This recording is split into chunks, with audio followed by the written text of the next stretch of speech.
Lucy community, y'all gotta step it up. This girl done brought down y'all curve by a mile. Y'all was up there with Lucy in the Sky with Diamonds. That was when y'all was in y'all peak, okay? Y'all was up there with I Love Lucy. This girl bringing the Lucy curve down. But I couldn't have that in my community if that was me. Hey everybody, thank you so much for checking out this video. It's your girl LB and Blue. Welcome to my channel, Watch With Me, LB, where we give you fun, fresh, I'm talking about Bluesy and I, is the we. Give you fun, fresh, and funny rants, reviews, and recaps on our favorite movies and TV shows. We are here to talk about Materialists. I'm trying to do more fun, like rom-com-y stuff because you know I'm a drama girl. I like when people die and like when the sky is dark and gloomy, girl. So I just want to try to do some different things and shake it up a little bit, okay? Funnily enough, this movie stars 2 out of 5 of my boyfriends. So of course I had to see it to support 2 of my spouses, my life partners. Let me tell you why I was so excited to see this movie. Because they got a girl and then they got a rich guy and a poor guy. I was interested to see if in the year of our Lord, 2025, they were gonna switch it up on us. We'll talk about it. The movie opens up and I'm confused because I'm looking at a caveman.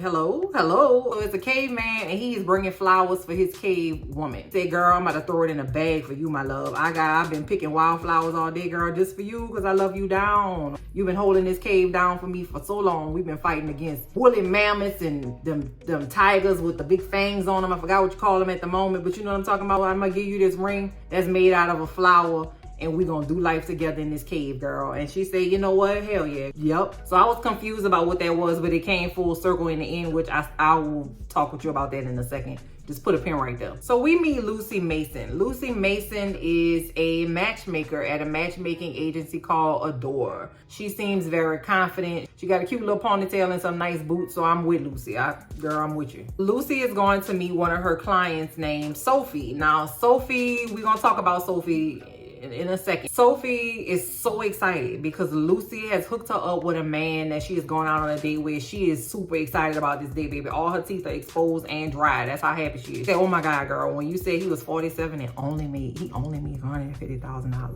a year, like, you know. And I said, girl, what the hell kind of life are y'all living outside? And she was acting like that man was on the welfare line at $150K a year. And I'm thinking, girl, BFFR, sis, but I'm a normal. Then I got a graphic tee on from Hot Topic. I'm not a rich lady, but that was wild to me. Here's the gag though.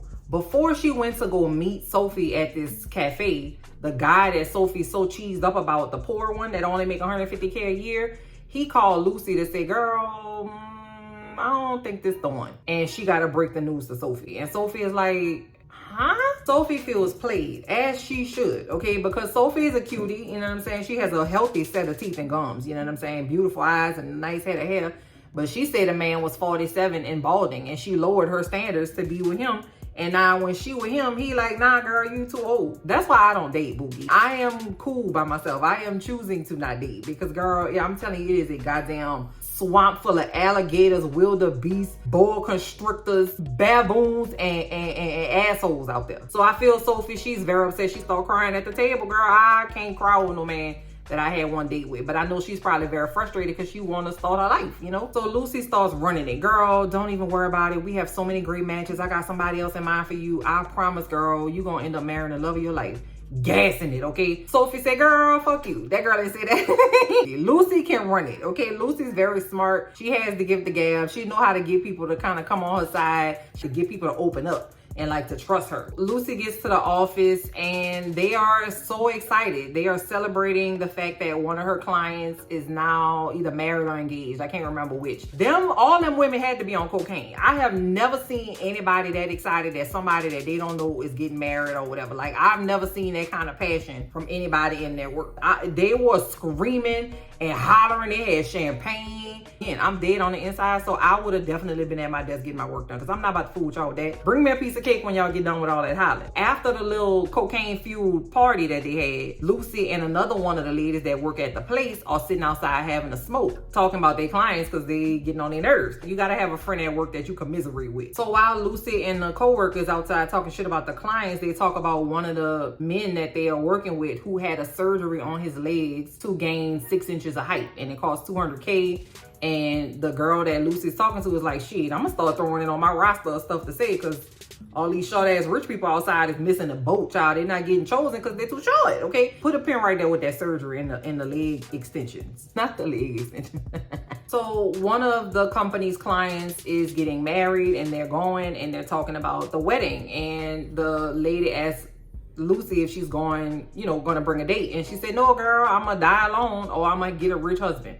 Put a pin right there, please. So we get our first sighting of Pedro Pascal, and I am so glad that my eyeballs work, because I love that man down. Do you hear me? He got a little salt and pepper in his beard and his hair. He got a nice tuxedo with a big ass lily of the valley on his thing as his corsage, real money shit. His name is Harry. It's his brother that's getting married. Rubbing the old lady's back in a circle, child. Just working the room, looking good in that tuxedo, child. And he lays eyes on Lucy. Lucy is in a corner, surrounded by ladies. I'm talking about them ladies locked in it. Remember I told you, Lucy can run it. So Lucy's like, girl, you don't want to just have any old body. You want to have a nursing home buddy. You want to have somebody that y'all could just confuse your dentures and his dentures. You want to get somebody that you could grow old with. She running it, and the ladies are like, really, we do. We need a grandma.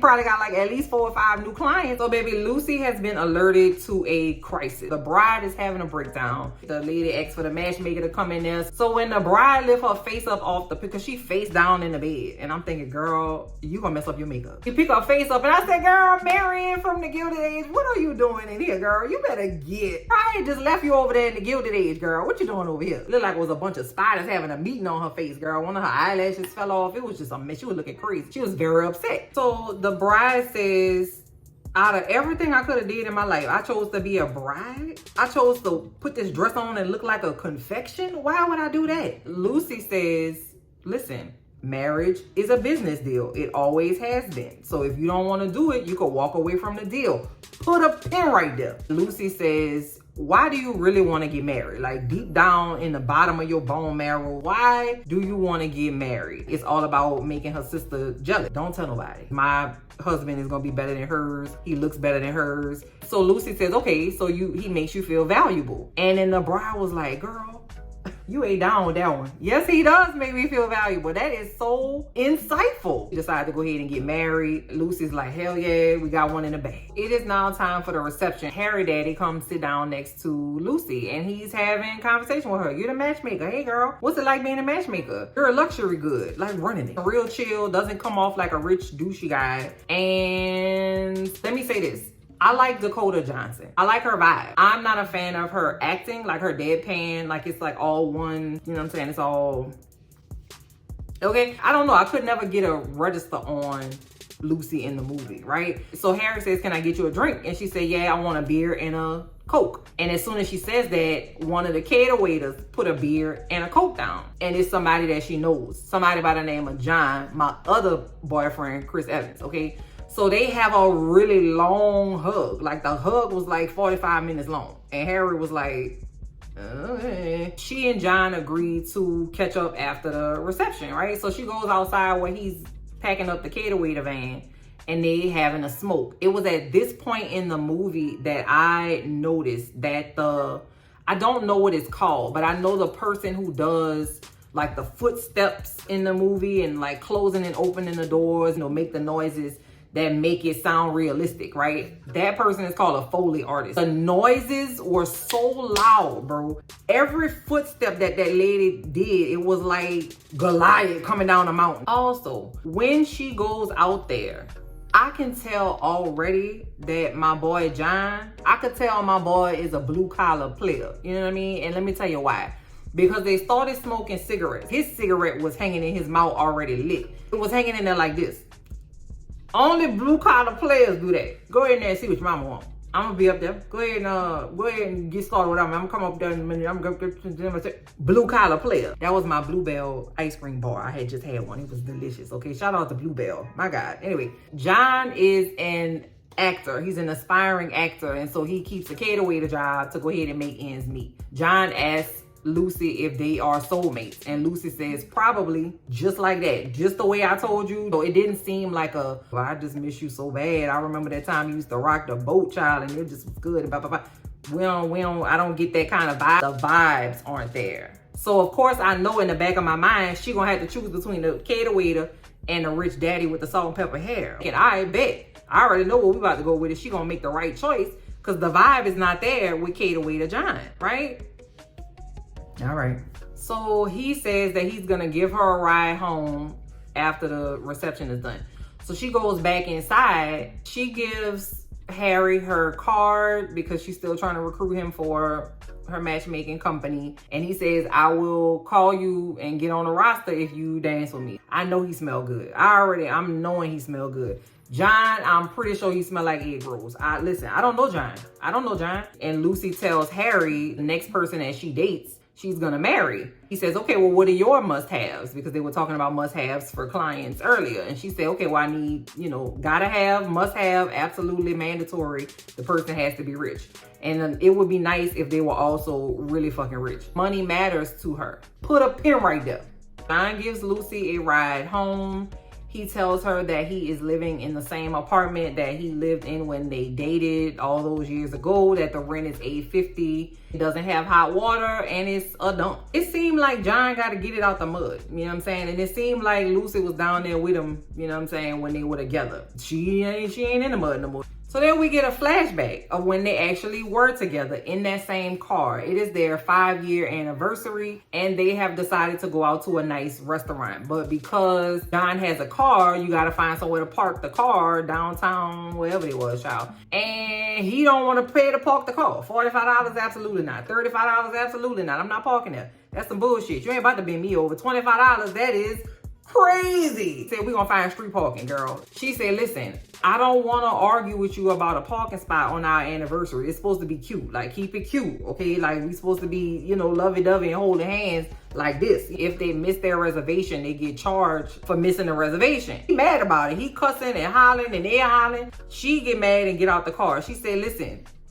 shut your broke ass up. I can't deal with it. I don't want to hate you because you're broke. You're the poorest. She said, listen, baby, I don't want to eat from no goddamn food truck on our 5-year anniversary, bro. They trying to give me botulism. I'm not trying to die. I'm trying to have a normal ass life when I'm not the poorest. Making me feel shitty about my own self because I'm the poorest too. But I just don't like how you poorest, bro. I don't like it. And we just gonna have to break up. So they broke up. It was a valid crash out. I'm not gonna lie to you. It was a valid crash out. He drops her back off at home and she invites him up. He says no. And they go their separate ways. Now pause.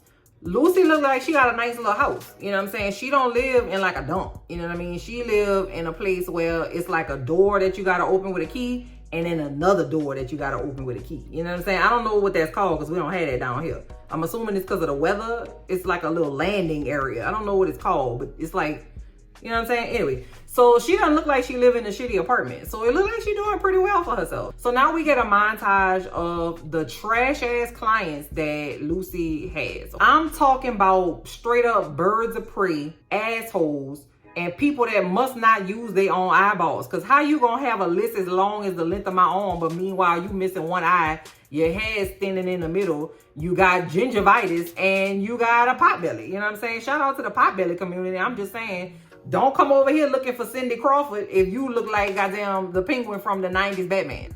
Like, let's be real about it. Use your noggin. One of them gonna say, I'm turning 50 and I tried the young girls or whatever, but I'm looking for somebody older, right? And so Lucy was like, listen, that's perfect. I got somebody that's 37. She got this, that, and the third. She's a great girl. I really like her. I think y'all will get along well. He said, pump your brakes. That's an old ass lady. I'm thinking 25, 27 tops. Sir, you mean your daughter? Somebody that's old enough to be your child? Birds of prey, bro. That's what I'm talking about. Now we get a montage of Lucy and Harry going on very nice dates. Okay, Harry has taken her to very nice restaurants, some of which they are in by themselves. Okay, start to talk about, your parents and, what you like and don't like and how you handle things and X, Y, and Z. And then one time they're at dinner and then Lucy is like, why you keep dating me? Why you keep taking me on these dates and stuff? What's going on? You could do better than me. Like, you are what we call in my business a unicorn. You're handsome, you're smart, you're kind, you're wealthy. You don't be out here doing drugs. I make $80,000 a year. I have debt. I'm a failed actress. I'm not good at anything. I'm a piece of shit. She didn't say that, but she might as well have. Harry says, I don't want you because you the nicest girl I ever seen in the world. Like, I want you because of your intangible assets. I say pause. What are intangible assets? What are the assets, bro? I don't know. Their chemistry was, I didn't get it. They got a scene where they was having sex and I was like, yeah, that's what I'm talking about, because you know I'm a creep. Other than that, I was like, I don't really see it. Like, I don't really, because they weren't like lovey-dovey. They weren't like laughing at all. They would literally they might as well have been at a conference table. I was like, bro, where's the sauce at? Where's the sauce? This Pedro Pascal, bro, I know he got the sauce. That man was born with the sauce. Lil Pedrito, okay? So it wasn't clicking for me. And I don't know if it's because Dakota Johnson, again, her acting style is very, you know what I'm saying? I don't want to say flat, but it's very monotone. I don't know the word. Comment down below and let me know if you could come up with the word that I'm thinking about. Now, also, in New Orleans, if you make 80K and you're a single person, you good to go. In New York City, what that's gonna be hitting for? You probably got enough to have a nice apartment and probably put your clothes on Afterpay, maybe? I don't know. Like, how would 80K work for you in New York City just by yourself? At the continuation of their business meeting, masquerading as a date, he says, would you like to see each other more significantly? And she says yes. And they go back home to knock the boots. Yeah, knock the boots, daddy. Yeah. Y'all gotta relax, okay? This is an adult. Just be normal, okay? So his apartment is $12 million. Yeah. Yes, Harry, that's what I'm talking about. And he got silk cheeks. After the love is gone, child. No, that's not how it go. That's an Earth, Wind & Fire song. What are you talking about, L? After the love is gone, we used to be right and wrong.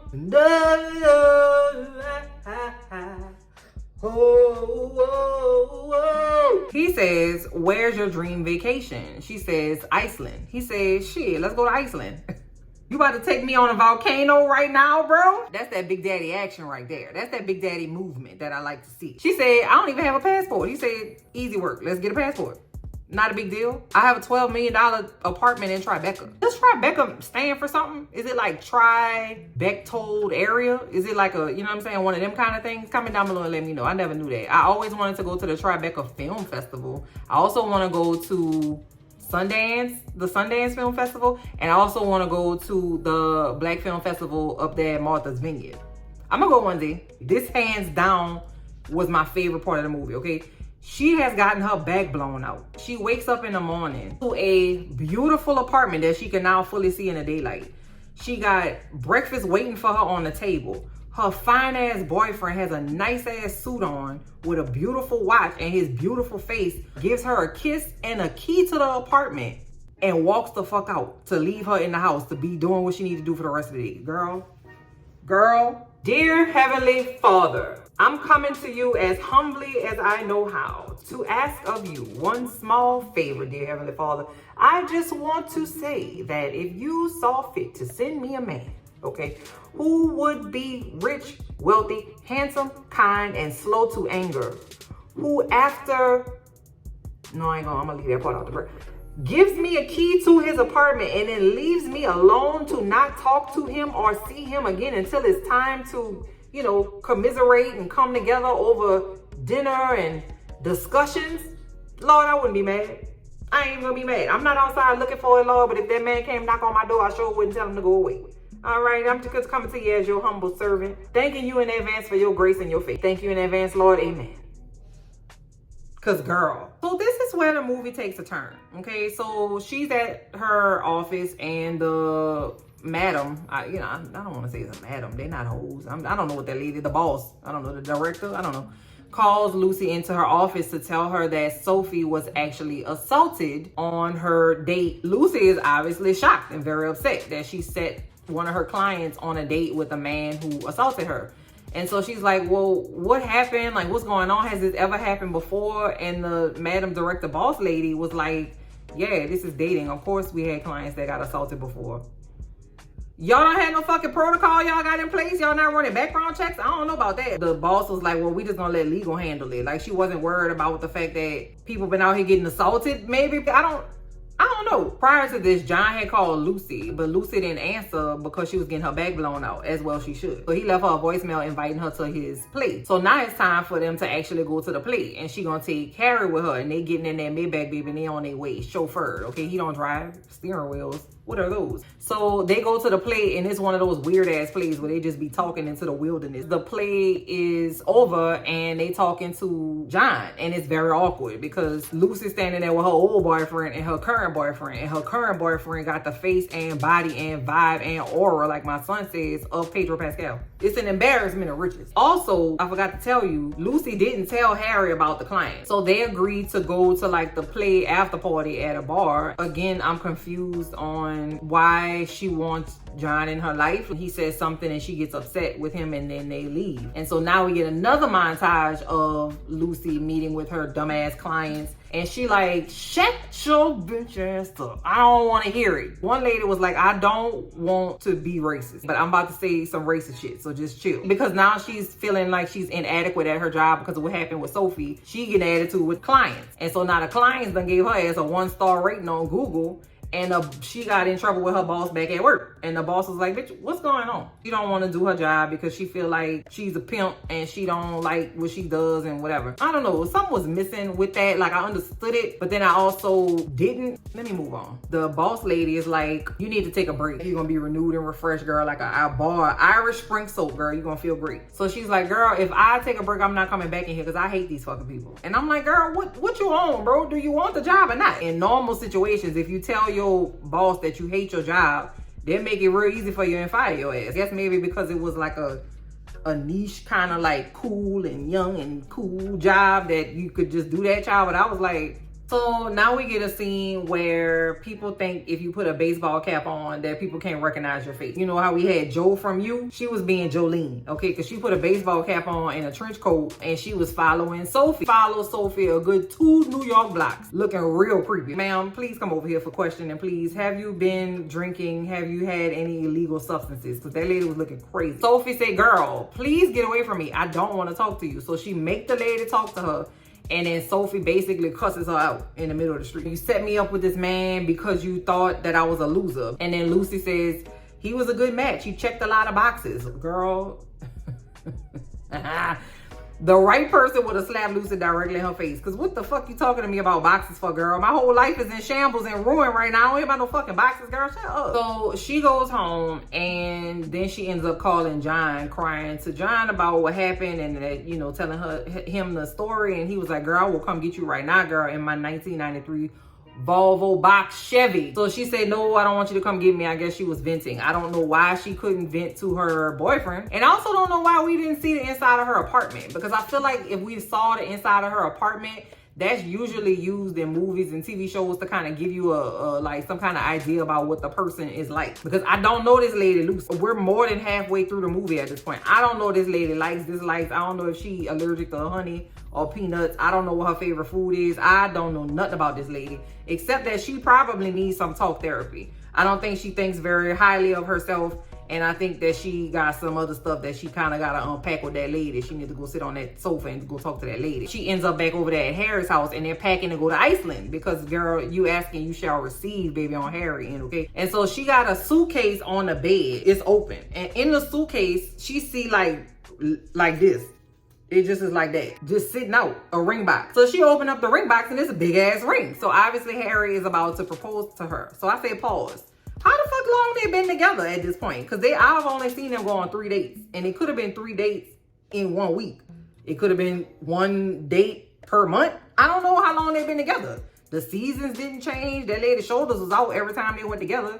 I don't know what was going on. Apparently it freaked her out, and I don't think she liked that too much. So later that night, Harry's sleeping and his legs are out, and she could see that he has scars on his leg, and she like rubbing on them. She like this.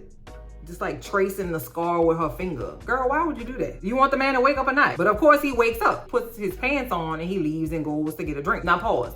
That's kind of crazy to wake up and just be like, drink! Like, just like, whiskey! Like, I don't know about that, Harry. Because Harry did mention that he had like 6 to 8 drinks a week because of work, like Don Draper style. So I don't know if he got like an alcohol problem. I don't know. But I was fully ready for him to go angry, crazy, you know, man. But he didn't. Very slow to anger, which is what I'm looking for in a partner. The next part of the conversation, I kind of got distracted and I had to go back and watch it again because I couldn't get my mind off of one particular thing that happened. They talking about his surgery. He's like, listen, I did it. 200K, I got 6 inches, and I do it again. He says, who am I to judge? I done had some work done too. So she points to her nose and she points to her boobs. And I say, pause. No tea, no motherfucking shade to Dakota Johnson. I'm not talking about this lady body. I'm talking about just an observation. I am about to talk about the lady body, but not like that though. Dakota Johnson is a part of the itty bitty titty committee, and that's completely fine. Shout out to the itty bitty titty committee. Well, when you pointed at your chest, did you mean that you had like open heart surgery? Did you have like a pacemaker put in? Like, what are you pointing to this area for? Like, what happened? Because me over here sitting up here with a triple D, I'm like, girl, where they at, baby? What's T? I would gladly trade, please. I want these things going off of my chest so bad. They make you look so much bigger than you are, so much wider than you are. They make your back hurt. You got to get expensive ass bras that are not cute. It just is not a vibe. Like, I got to tote these bitches around all the time, and I just personally don't think it's fair. If anybody would like to pay for me to get a breast reduction, listen, please. I will cook you all the New Orleans specialties you want, girl. I got a little pecan candy on my desk right now. I will make you as many pecan candies as you want. If you could just help me out, Lord, because these things are so frustrating. He asked her straight up, does it bother you? And she's like, no. And then he said, well, what are you thinking about? Then she says, I think you should go to Iceland without me. That man didn't even want to go to Iceland. You wanted to go to Iceland. He wanted to go to work. What are you talking about? He said, well, when I found out about your surgery, it made me feel that like I'm not in love with you. She talking about love has to be in the equation. Marriage is a business deal, but love got to be in there too. What you talking about? That's not the time you was on for the whole movie. Now all of a sudden you got to be gone with the wind and be swept up. People got to just be falling all over each other. What are you on, Lucy, bro? I don't understand. I thought that you was like money first, everything else secondary. You're looking me in my face to say that for the first hour and 10 minutes of this movie, you've been on some, I'm a married rich, that's it and that's all. If he got other stuff, that's cool. You got a man whose name rhymes with Mary in your face, that's rich, handsome, kind, is taking you to a motherfucking island on top of a snow lodge on a glacier because you just said you wanted to go. Says that he sees you and values you and wants you to be in his life and is getting ready to marry you, and you telling me that now you all of a sudden standing on big business because you don't love him. Girl, don't play with me. We don't even know each other like that. So now Harry crying and I'm confused. And then Harry gonna say, I feel like this is about my surgery, bro, about my legs. The timing is a little suspicious. That just was crazy to me. She wasn't smart with that whole situation. She sublet her apartment expecting to go to Iceland, so now she don't have nowhere to stay, which brought her on John Doe step. Because she trying to go stay with him because she don't have nowhere to stay. She gonna go live in there with him and his dirty ass roommates in that dirty ass apartment. So he's like, nah, I don't think you want to come up in here, girl. There's rats in here. So he said, let's go upstate and just, get a hotel and do the thing and go for a ride. She's like, yeah, okay, cool. Let's do that. They are driving down the road and they see his caterway, the company's truck, and they follow the truck to a wedding, and they decide they're gonna crash the wedding to get some food and cake and drinks and stuff. So you mean to tell me you just left a $12 million apartment with a man who was getting ready to propose to you with a ring the size of a small glacier, who was getting ready to fly your ass to a glacier, and now you in an old ass Volvo with no air conditioning, following the caterway, the truck, for some goddamn sneak cake and drinks, and you gonna crash a wedding with a man who got $2,000 to his name. Bitch, you, that's what I'm saying. You need to go talk to that lady. You got to go see that lady. And they get into this thing at the reception, going on and on about how he can't give her nothing but love, child. She's telling him that she's horrible, and he's telling her that he's a loser. Both of these people need to go to therapy. They don't need to be with not one single person. They need to focus on themselves. And John needs to go get him some goddamn training that can get him a job. That man about to be 40. She run off. When she gets to the car, Sophie is calling her because she didn't have nobody else to call. The man that assaulted her is outside her door trying to get into her door because he walked her home. Pause. Don't let nobody know where you live at. People nuts. She called a matchmaker who is 1 hour away,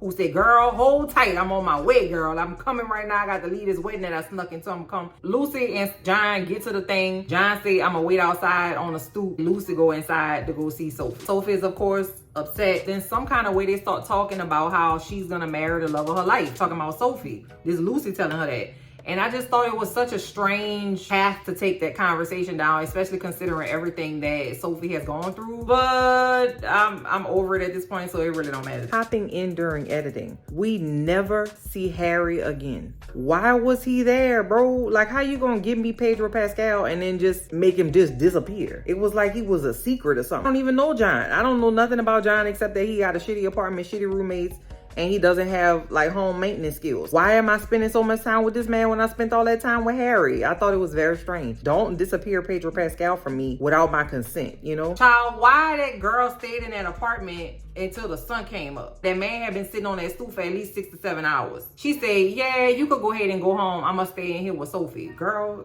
John tells Lucy, girl, I got an offer for you. I'm gonna love you real good, girl. And, you know, I'm gonna love you even when things are shit. I really can't give you nothing. I don't have no money. I can't give you a nice house. I can't give you a nice wedding. I can't give you a nice life. I could just love you down, girl. And I'm gonna make a calendar reminder in my phone to love you every day. That's my final offer. That girl stuck her hand out and said, deal. Girl, don't play with me. At this point, I'm thinking to myself, Lucy has mental health issues, and that's fine. But you gotta tell me that in this movie. You didn't give me anything to show me why she would choose John over Harry. And I'm also tired of these women choosing love over ease and comfortability and money and a fine-ass man with a $12 million Tribeca apartment. Marry his ass for money. Lucy, girl, you can go to hell. You can go right to hell. He's gonna say, I'm gonna pick up more shifts at the catering company, and I'm gonna move out by myself, and I'm gonna sell my car. This girl was like, yeah, he told me he gonna be a responsible 37-year-old adult. Bye, Lucy.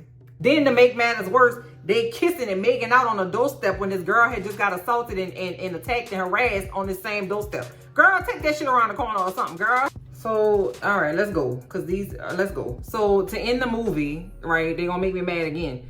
John is walking with a backpack full of flowers, much like what we saw the caveman do at the beginning of the video. As a callback to the flashback that they had where she was talking about how she didn't want to eat off no goddamn falafel cart for her birthday or for her anniversary or whatever. Now John has stopped at the damn cart to order the food off the cart to bring to Lucy because he needs her in the park. Lucy is on the phone with her boss. The boss said, girl, happy day. I'm moving up to corporate, girl. You can have my job. And girl, they gonna back that money truck up. Girl, you can have however much money you want, girl. All you gotta do is just say yes. You could just have the thing that you wanted the most. You know, money, you know, the thing that you talked about 72 times in a row consecutively. You can have that. She told that lady, I don't know, I'm gonna have to think about it. I'm thinking about just being poor with my boyfriend.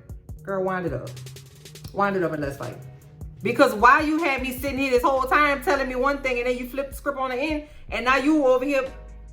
So then let me hurry up and finish. So John gets there as a hug. He proposes to her with a ring made out of a daisy from the flowers that was in his backpack, just like the caveman did at the beginning of the video. That's the end of the movie. That girl chose a broke ass man that don't have a working stove in his apartment over a fully functional and emotionally intelligent, rich, handsome ass man with a salt and pepper beard in a $12 million Tribeca apartment. Girl, listen. Comment down below and let me know what y'all thought of this movie. If y'all saw it in theaters, if y'all didn't and just listened to my recap, what do you think about the movie? What choice would you have made? You don't need to tell me because I already know. I mean, I know y'all got good comments and sorry if I was aggravated with y'all. I'm not aggravated with y'all, no. I was aggravated with Lucy.